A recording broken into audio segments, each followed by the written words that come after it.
नानक चिंता मत करो, नानक चिंता मत करो। चिंता तिस ही है, चिंता तिस ही है। नानक चिंता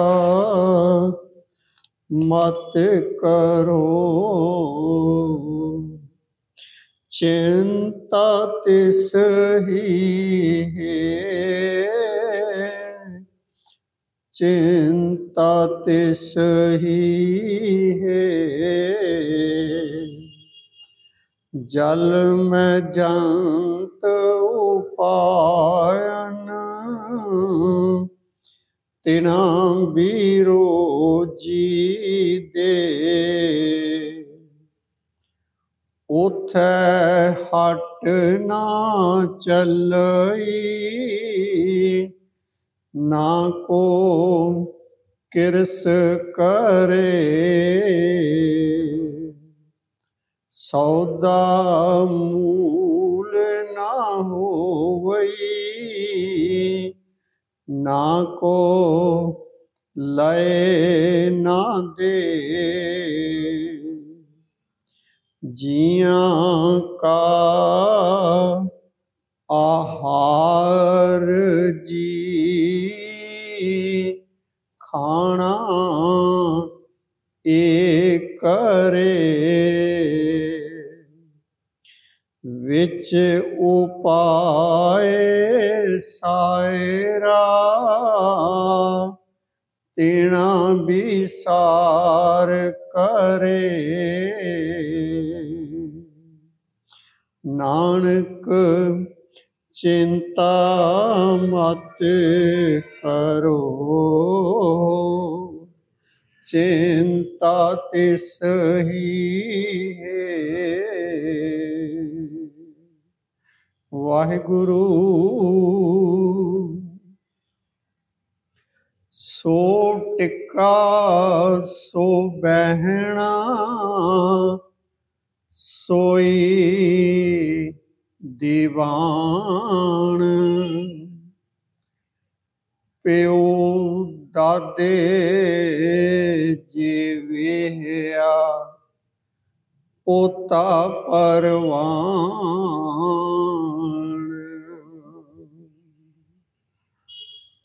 ए रामकली की वार राय बलवंड तथा सत्तै डूम आखी उन्हां दी उचारी होई राय बलवंड जी अते भाई सत्ता जी दी। आओ अज इस दी 6वीं पौड़ी दी विचार करिए। सो टिक्का सो बहना, सोई दीवान। भाई सत्ता जी पहला तो गुरु नानक साहब जी की उस्तत करते, फिर गुरु अंगद देव जी दी। हुण इस पौड़ी दे विच गुरु अमरदास जी दियां सिफत सलाहां कर रहे हैं कि गुरु अमरदास जी दे उत्ते सो टिक्का ओही मत्थे ते नूर सी, सो बहना ओही उन्हां दा तखत है, सोई दीवान अते ओही उन्हां दा दरबार है।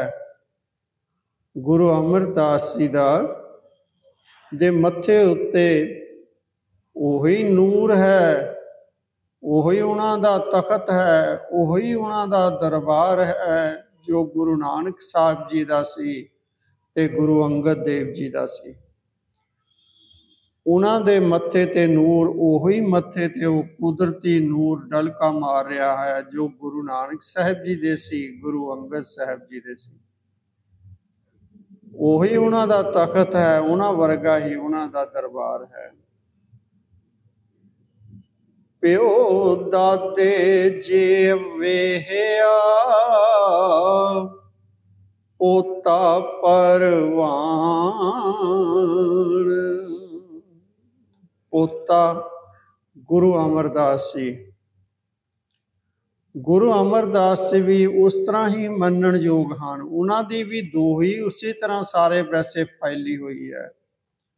ਉਹਨਾਂ ਦੀ ਵੀ ਵਡਿਆਈ ਦੀ ਧੂਮ ਸਾਰੇ ਪਾਸੇ ਫੈਲੀ ਹੋਈ ਹੈ। ਜਿਸ ਤਰ੍ਹਾਂ ਕਿ ਪਿਓ ਅਰਥਾਤ ਗੁਰੂ ਅੰਗਦ ਦੇਵ ਜੀ, ਦਾਦੇ ਅਰਥਾਤ ਗੁਰੂ ਨਾਨਕ ਦੇਵ ਜੀ।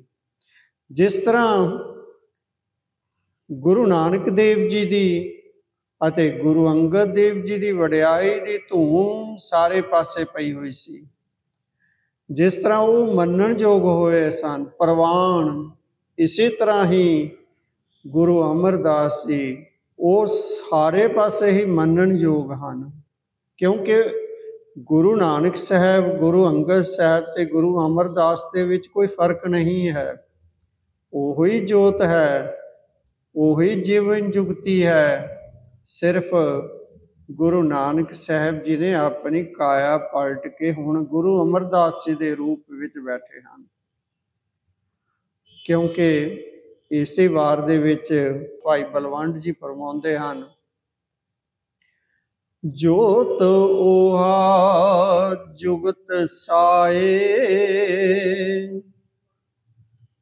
ਜੋਤ ਓਹਾ ਉਹੀ ਜੋਤ ਹੈ, ਜੁਗਤ ਸਾਏ ਉਹੀ ਗੁਰੂ ਨਾਨਕ ਸਾਹਿਬ ਵਾਲੀ ਜੁਗਤੀ ਹੈ। ਜੀਵਨ ਜੁਗਤੀ ਉਹੀ ਗੁਰੂ ਨਾਨਕ ਸਾਹਿਬ ਵਾਲੀ, ਗੁਰੂ ਅੰਗਦ ਸਾਹਿਬ ਜੀ ਵਾਲੀ ਹੈ। ਸ਼ਹਿ ਕਾਇਆ ਫੇਰ ਪਲਟੀ ਹੈ। ਸਿਰਫ ਸ਼ਹਿ ਮਾਲਿਕ ਨੇ, ਖਸਮ ਨੇ, ਗੁਰੂ ਨਾਨਕ ਸਾਹਿਬ ਨੇ ਸਿਰਫ ਆਪਣੀ ਕਾਇਆ ਹੀ ਪਲਟੀ ਹੈ। ਗੁਰੂ ਨਾਨਕ ਸਾਹਿਬ ਪਹਿਲਾਂ ਦੂਜੇ ਨਾਨਕ ਦੇ ਰੂਪ ਵਿੱਚ ਗੁਰੂ ਅੰਗਦ ਦੇਵ ਜੀ ਵਾਂਗ ਪ੍ਰਗਟ ਹੋਏ, ਫਿਰ ਹੁਣ ਗੁਰੂ ਅਮਰਦਾਸ ਜੀ ਦੇ ਰੂਪ ਦੇ ਵਿੱਚ ਪ੍ਰਗਟ ਹਨ। ਉਹਨਾਂ ਦੇ ਵਿੱਚ ਉਹੀ ਜੋਤ ਹੈ, ਉਹੀ ਉਹਨਾਂ ਦੀ ਜੀਵਨ ਜੁਗਤੀ ਹੈ। ਜਿਨ ਬਾਸਕ ਨੇਤਰ ਘੱਤਿਆ, ਕਰਨੇ ਹੀ ਤਾਣ। ਜਿਸ ਗੁਰੂ ਅਮਰਦਾਸ ਜੀ ਨੇ ਬਾਸਕ ਸ਼ੇਸ਼ਨਾਗ, ਨੇਤਰ ਰੱਸੀ, ਜਿਸ ਤਰ੍ਹਾਂ ਕਿ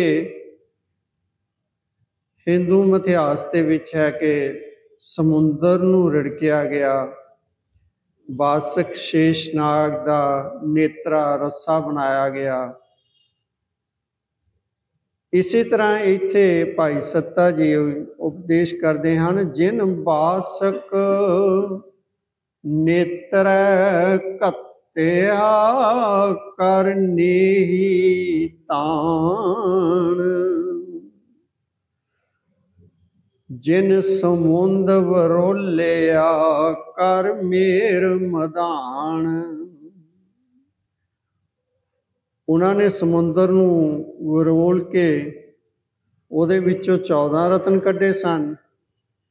ਭਾਈ ਸੱਤਾ ਜੀ ਇਸ ਤੇ ਉਪਦੇਸ਼ ਕਰਦੇ ਹਨ ਕਿ ਗੁਰੂ ਅਮਰਦਾਸ ਜੀ ਨੇ ਆਪਣੇ ਮਨ ਰੂਪ ਸੱਪ ਨੂੰ ਬਾਸਕ ਸ਼ੇਸ਼ਨਾਗ ਬਣਾਇਆ ਅਤੇ ਉਸ ਦਾ ਨੇਤਰਾ ਘੱਤਿਆ, ਉਸ ਦੀ ਰੱਸੀ ਬਣਾਈ। ਕਰ ਨੇਹੀ ਤਾਣ।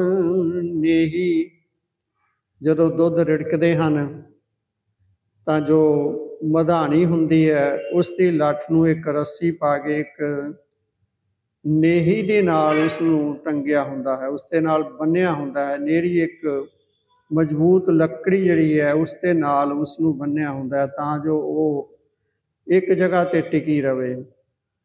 ਗੁਰੂ ਅਮਰਦਾਸ ਜੀ ਨੇ ਨੇਹੀ ਬਣਾਈ, ਆਪਣੇ ਆਤਮਿਕ ਬਲ ਨੂੰ ਨੇਹੀ ਬਣਾਇਆ। ਕਰ ਨੇਹੀ ਤਾਣ। जिन समुंद वरोलिया कर मेर मदान। उन्होंने समुद्र नूं रिड़किया सीगा, सुमेर पर्वत नूं, मेर पर्वत नूं मधान बना के, अते उस दे विचों 14 रतन कड्ढे सन। पर गुरु अमरदास जी ने ये रिड़किया, शब्द नूं रिड़किया, शब्द नूं रिड़क के उस दे विचों फिर 14 रतन कड्ढे।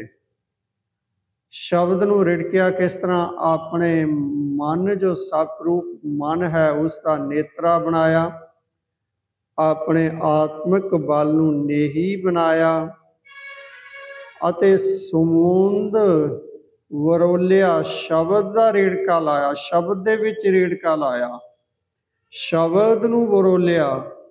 किस तरह वरोलिया? कर मेर मधान, अपनी उच्ची सुरत बना के उसकी मधानी बनाई, अपनी उच्ची सुरत बना के शब्द दे नाल जुड़ के शब्द नूं रिड़किया, शब्द दी विचार कीती, शब्द दा उपदेश दिता। 14 रतन निकालियन की तोण चाणान।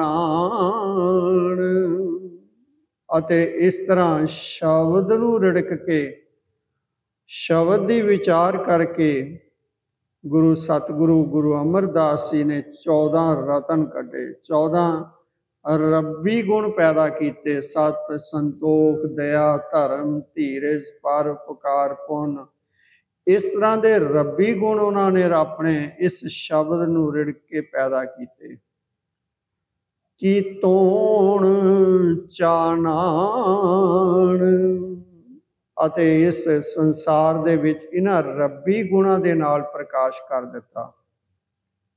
उन्होंने तो समुद्र नूं रिड़किया, समुद्र दे विचों वक्रे वक्रे पदार्थ जिस तरह के लक्ष्मी, पारजात, वृक्ष, कामधेन गऊ, धरंतर वैद, अमृत, जहर, इस तरह दी चीज़ां उन्हां विचों समुद्र नूं रिड़ के कड्ढियां जो उन्हां दा मिथਿਆਸ है।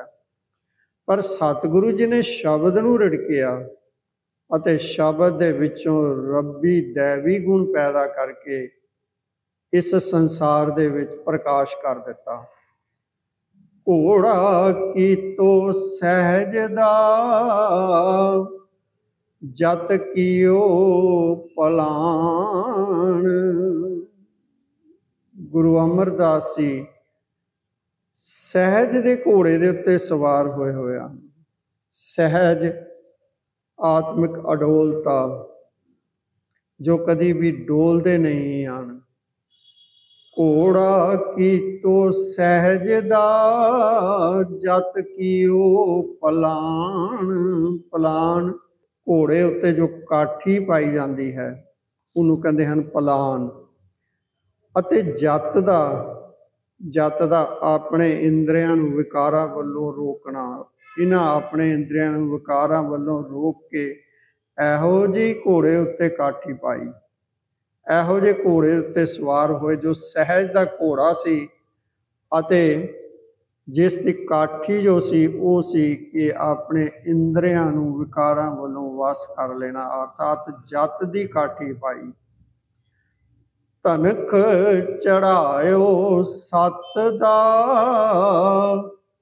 जस हंदा बाण। उन्हां दे कोल धनख सी, धनुख काहदा सी? सत दा, सुच्चा आचरण दा धनुख उन्हां दे कोल सी। अते जस हंदा बाण, जस सिफत सलाह करने, उस वाहिगुरु की सिफत सलाह दा, हंदा दा बाण, बाण तीर। अते उस धनुख दे नाल गुरु अमरदास जी दे कोल उस वाहिगुरु की सिफत सलाह रूपी तीर सी। कल विच धू ਅੰਧਾਰ ਸਾ ਚੜਿਆ ਰਹਿ ਭਾਣ।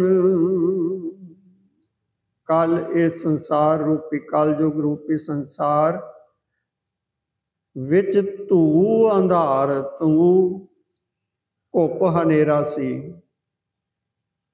ਚੜਿਆ ਰਹਿ ਭਾਣ।